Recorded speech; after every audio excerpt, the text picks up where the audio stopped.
Mga kabayan, mga katambay, si Kamanong po nagbabalik po muli sa inyo. Samahan niyo po inyong lingkod. Magkomentuhan po tayo. Magandang umaga po muna, tanghali, hapon, gabi. Madaling araw po sa atin lahat. Saan man sulok ng bansa o mundo tayo naroon. Naway maingatan po tayo mga kababayan.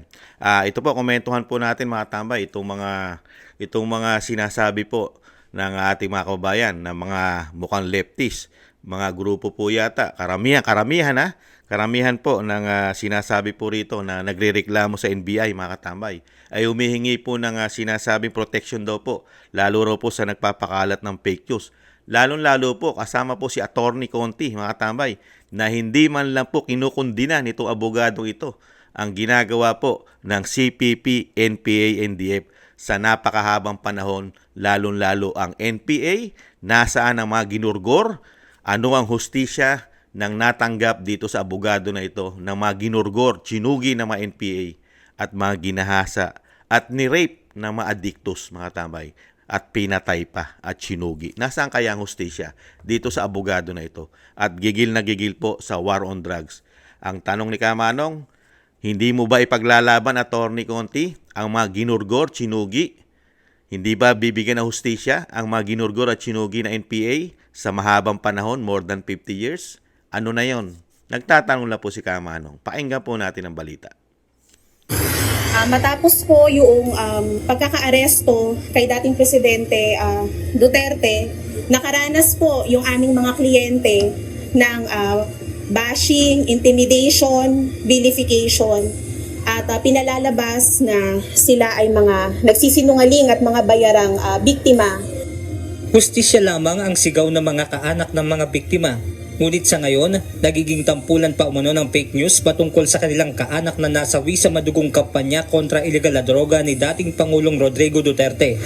Kung kaya kanina, nagtungo sila sa tanggapan ng National Bureau of Investigation Cybercrime Division upang humingi ng tulong para matukoy ang mga nagpapakalat ng fake news online.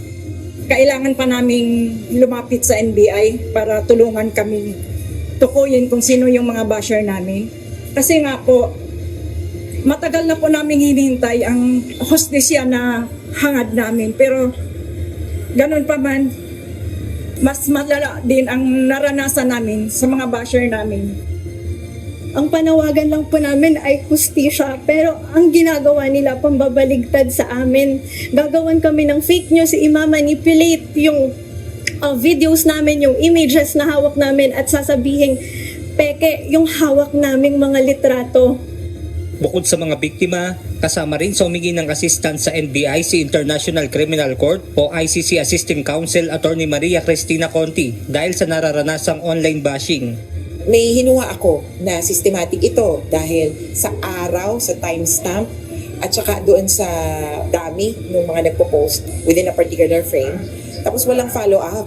Kung Duterte camp ba ito, hindi ko masabi na kumbaga bayad nila o kaya alam nila. Pero definitely, the sentiments are pro-Duterte. Sinabi pa ni Attorney Conti na ang pagtutol ng mga pamilya ng drug war victims sa paghingi ng interim release ng dating Pangulo ay posibleng maging batayan ng ICC para sa kanilang desisyon patungkol dito.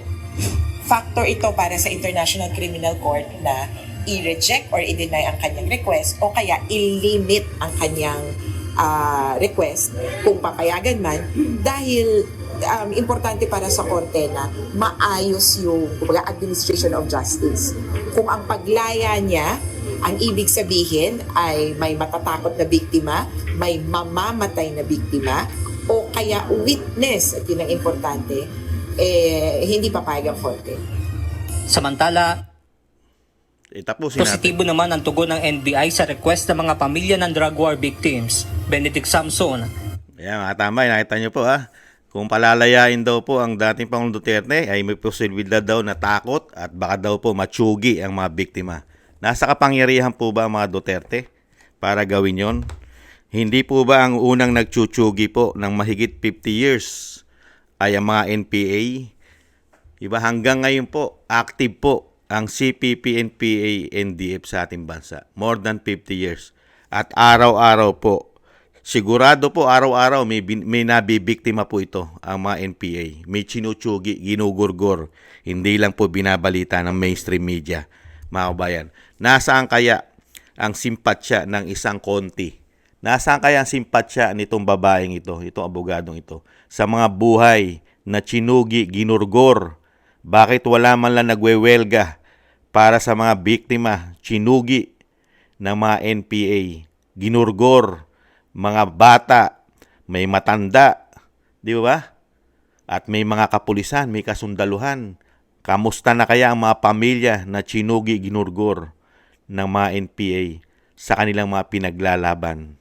Sige nga, wala po bang reaksyon ng isang attorney dyan ng ICC na sinasabi, nasaan din ang tugon ng ICC sa mga biktima ng 50 years, mahigit 50 years na mga chinugi at ginurgor ng NPA? Attorney Conti, kamusta na po kaya? Wala po bang tugon ng ICC dyan?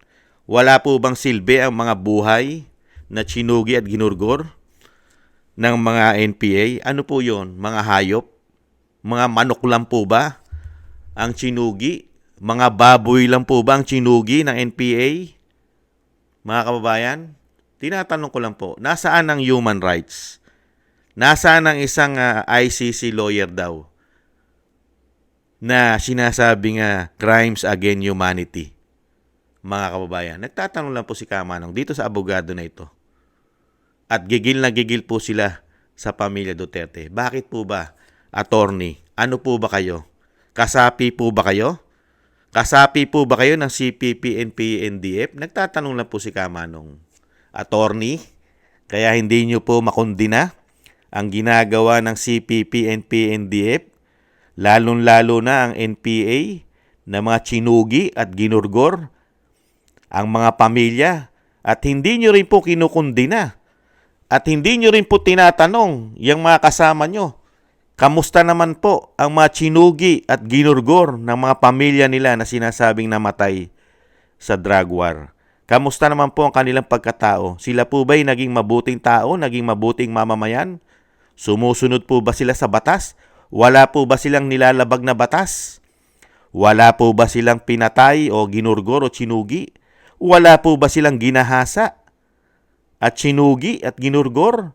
Itong mga kasama nitong sinasabi niyong pamilya ngayon na nagrereklamo sa NBI na ginagawa ng fake news, attorney Conti, mabubuting mamamayan po ba sila? Nagtatanong na po si Kamanong, ano po ang naging buhay nila noong mga panahon na lulong sila sa droga?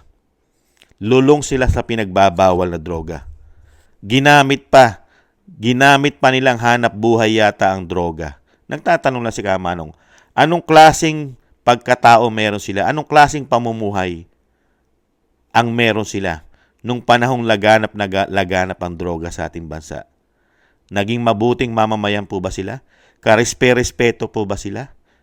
Hindi po ba sila nagamit din ng mga kapulisan para sa negosyo dahil may mga kapulisan din po di umano na tinangkilik ang droga at naging tulak pa yata ang karamihan sa kanila. Naging taga-benta po yata ng pulburon. Hindi kaya, attorney? At kamusta na po kaya? Kinausap nyo po ba man lang, attorney Conti, at ng human rights ang mga biktima? Ang napakaraming biktima na ginahasa pa, chinugi, ginurgor ng mga adiktus.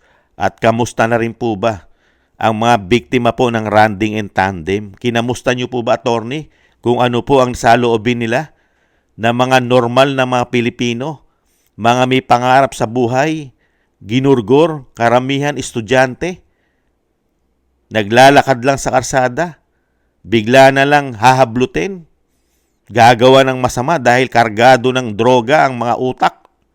Kamusta na po, attorney? Kinausap niyo po ba kasama ng human rights ang mga pamilyang biktima nito? Bakit puro-puro yata ang kinakausap niyo? Yung tinatanong ni Kamanong, ano ang mga buhay nila nung sila'y lulong sa droga? Nung gumagamit sila ng droga at salot sila ng lipunan. At ipaalala lang po ni Kamanong, attorney, si dating Pangulong Duterte ay nag-warning. Nag-warning siya. Di po ba? Tigilan nyo yan. Bawal yan. Illegal yan. Kung ayaw nyo mapahamak, magbagong buhay kayo. Magparehab kayo. Magbalik loob kayo. Linisin nyo ang pagkatao nyo sa illegal na droga. Di ba? Ginawa po ba nila? Attorney? Nagpagamit pa sila sa mga narco-politics? Sa mga ninja cops? Sa mga tiwaling opisyal? Nagpagamit ang mga sinasabi nyong biktima? Karamihan po dyan, di umano'y chinugi pa ng mga gumamit sa kanilang mga tiwali na opisyal. Di po ba, attorney? Gigil na gigil kayo kay dating Pangulong Duterte. Tinanong nyo po ba ang majority ng Pilipino kung nagustuhan nila ang ginawa ng dating Pangulong Duterte? Lalo-lalo na yung safety. Yung safety ng matitinong tao. Tinanong nyo po ba yung safety namin? Kung kami po ba ay naging safe ng 6 na taon sa panunungkulan ni dating Pangulong Duterte? Sige nga. Naging safe po ba kami? Tinanong nyo po ba kami kung naging safe kami sa mga addictus, sa mga NPA? Safe ba kami sa mga NPA, sa mga drugista? Sige nga. Sa mga randing and tandem nung mga panahon na yon, komunista. Di ba? Ibang klase ka, attorney. Pinaglalaban mo ay puro may problema. Illegal ang pinasok nila. Ginamit nila, illegal pa rin. Illegal ang droga, ang pulburon. Illegal yan ang pulburon, di ba? Pinagbabawal ang pulburon sa buong mundo. Baka sa'yo lang hindi. Attorney, ni hindi nyo mala sinampahan yung mga kasama mo. Karamihan yata dyan ay grupo pa yata ng NPA yata yan, mga kasama mo. Hindi kaya? Nagtatanong lang si Kamanong. Magsama ka ng mga biktima niyan para paniwalaan ka ng mga Pilipino, attorney, konti. Isama mo yung mga biktima naman, hindi puro yun ang biktima. Mga nang biktima ang karamihan dyan. Pagkalulong na sila sa droga at walang pambili ng pulburon. Ano na ang ginagawa nila pag wala silang pambilit? Durog na sila ang utak nila. Mabuti ba ang pumapasok sa utak nila pag sila'y kargado na ng pinagbabawal na pulburon? Sige nga, attorney. Paliwanag mo sa Pilipino. Ano ang naidulot sa mga utak nila pag sila'y gumagamit ng pulburon? Mabuti po ba ang kanilang pagkatao pag sila'y lulong sa pinagbabawal na pulburon, attorney? Nagiging mabuti po ba silang mamamayan ng ating bansa? Gigil na gigil kayo na ipagtanggol ang mga lulong sa pinagbabawal na pulburon.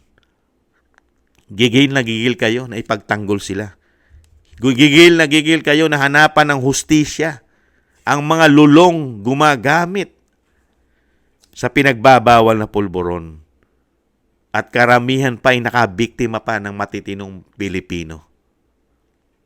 Diyan kayo nakapanig. Pero never namin nakita ng Pilipino na pinaglaban nyo, attorney. Ipinaglaban nyo ang biktima naman na ginurgor ng mahigit 50 years ng mga NPA. Never kayong nagsalita riyan. At never kami nakakita ng simpatsya sa mga biktima na mga chinugi at ginurgor na mga addictus. Mga ginahasa, chinugi pa. Wala kaming nakitang simpatsya sa inyo, attorney. Kaya ang mga Pilipino, ano ang sinasabi sa inyo? Grupo po ba kayo? Kasama po ba kayo sa kilusan ng mga CPP, NP, NDF? Attorney, nagtatanong lang po ang taong bayan. Anong klase kayong tao? Anong klase po bang pagkatao meron kayo sa likod? Sa likod ng kamera. Nagtatanong lang po si Kamanong, anong klase po kayong tao sa likod ng kamera? Para po ba kayo sa matitino o para lang po kayo sa masasama? Nagtatanong lang po si Kamanong. Kayo po mga tambay, ano po tingin nyo kay attorney? Si attorney po ba? Si attorney Conti po ba? Ay ito po ang pinaglalaban po ba nito ay kapayapaan? Kapayapaan? Bakit kaya hindi man lang turuan ni attorney? Turuan ni attorney ang mga Pilipino na naniniwala sa kanya na huwag pasukin ang bisyo na droga. Bakit kaya? Turuan mo, attorney, na maging mabuting tao ang mga kliyente mo. Turuan mo sila maging mabuting mamamayan. At ilayo mo sila sa bisyo na droga o pulburon. Ilayo mo sila para paniwalaan namin kayo, attorney. At kung dinahin mo rin, attorney, ang ginawa, ipaglaban mo rin ang ginawa, ang mga biktima, ang mga chinugi, ginahasa ng mga addictus. Ipagtanggol mo, attorney, at ipagtanggol mo rin ang mga pamilya. Napakaraming pamilya, daan-daan libong pamilya ang naging biktima na mahigit 50 years ng mga NPA. Chinugi, ginurgor. Ipagtanggol mo, mga may buhay din yon. Buhay din yon, attorney. Mas maraming buhay yon kaysa dyan sinasabi mo na biktima ng human rights. Napakaraming biktima ang ginawa ng NPA sa mahigit 50 years. Nasaan ang human rights nila? Nasaan ang ICC nila? Nasaan ang crimes against humanity na sinasabi mo para sa kanila? Attorney! Nagtatanong lang po si Kamanong. Hindi naman po masama magtanong. Lalo pagka ganitong klaseng abogado ang tatanungin natin. Mukhang abogado po ng masasama yata. At yung mga biktima na ginurgor at sinugi ng mga NPA at ng mga lulong sa droga, wala po siyang pakialam, walang simpatsya para sa kanya. Kaya abogado po yata talaga siya ng masasama, mga kababayan. Bago po tayo magtapos, maraming salamat po muna sa mga naagusto po ng inyong tambayang makabayan at sa mga nagbibigay po ng biyaya sa inyong lingkod. Thank you po. Shoutout po kina Gina Ray, Solid DDS ng Berlin, Germany, Kingston 123 ng Hong Kong, Jake Yahut ng California, USA, Jasmine Channel, Telma Pasawa, Dan Rivero ng Anchorage, Alaska, Bon Rosales ng France, John Sarip ng Amsterdam, Holland, Jonah Banks ng Milwaukee, Wisconsin, USA, Julieta Celona ng Sydney, Australia, Ma'am LB Sermani ng North Miami, Florida, USA, Grace Obet ng California, USA, Michelle Del Valle ng New Zealand, Sara Nakamura ng Japan, Melencio Bandibas ng Jeddah, Arabia, Trojanta ng Korea, Lopez Ibina ng Saitama, Japan, Librado Reyes ng California, USA, Danilo Basan Jr. ng Jubail, Saudi Arabia,